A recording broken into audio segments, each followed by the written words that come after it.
Hey guys, what's up? It's me, Brian from Echo1 USA, and this is a quick video for the Echo1 Red Star Wolverine. Some of you guys are saying, hey, my blowback charging handle is like not sticking, it's getting loose. It could be this. Well, first off, let me plug in a battery real quick and shoot it. Okay, you have safe, full auto, and semi. Some of you guys have sent a video saying how this part will come loose, and it could be due to you have the little release lever here. You can press that in. It's kind of springy. You can see that. And if that's not the case, it could be the spring is out of place, because that's one way to deactivate it.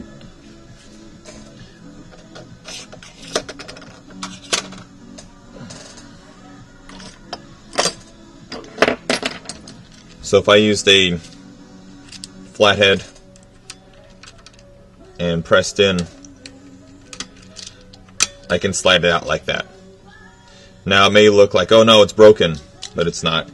It's kind of like a hook, and you have a hook in here, slide it back.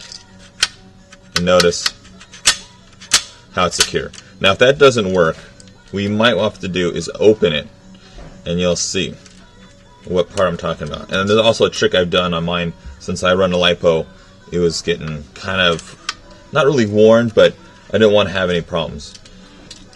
So let me go ahead and put it back together. Okay, it's good. And I'm just using a 9.6 4200. And also, when you say, hey, it's locked back, and you see like this black plastic right here, that's the piston. So like if you have it locked back, it's basically this part is pulled back by the piston. So that this is normal. Semi. If you tap the trigger a little, it'll kind of go back. Yes, it's not going to go forward because piston is right there. Okay, unplug the battery before you do anything. Okay, I'm going to go ahead and open this up. Okay. Slide that off. That as well. Okay. I have this little rocker part back and forth. And if you look kind of at an angle underneath, you're going to see like a big square peg. That's the part that hits the piston and it's pulled back. I'm just going to go ahead and open this real quick. Take off one little screw. Do not lose this. Put it down. Lift up. And you have like the little pegs right here. And we place it. That's basically how it catches. So when you use the flathead through the little access hole and turn it, it pushes this out of the way. Kind of like so. And unhooks. Now what I've done for mine is real quick.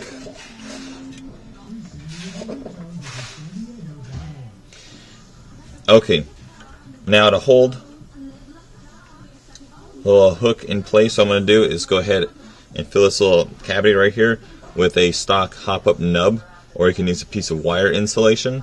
Just make sure it's springy and squishy like so, and just press it right here.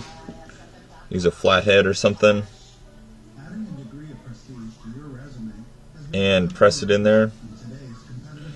And this will just make it so it's harder for the little hook to slide back in place. And it will kind of stick up a little, but with the top plate, it'll hold it in place. And go ahead, put the hook on. Oh wait, first, almost forgot. Go ahead and slide it back like that so it's out of the way. So before I put the screw in, I already have the hook in place. Slide this all the way back just so I can press on it, kind of squish that little nub.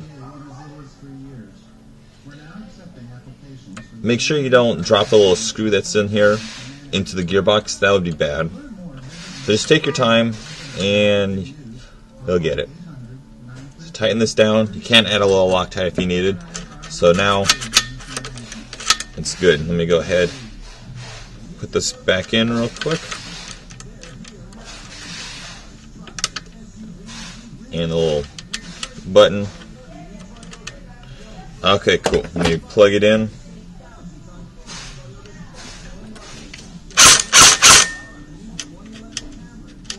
Oh, where is it? And it's good. So hopefully that will help you guys out if you want to upgrade your gun and still retain the high-speed blowback. So, this has been Brian from Echo1 USA. Thanks for watching.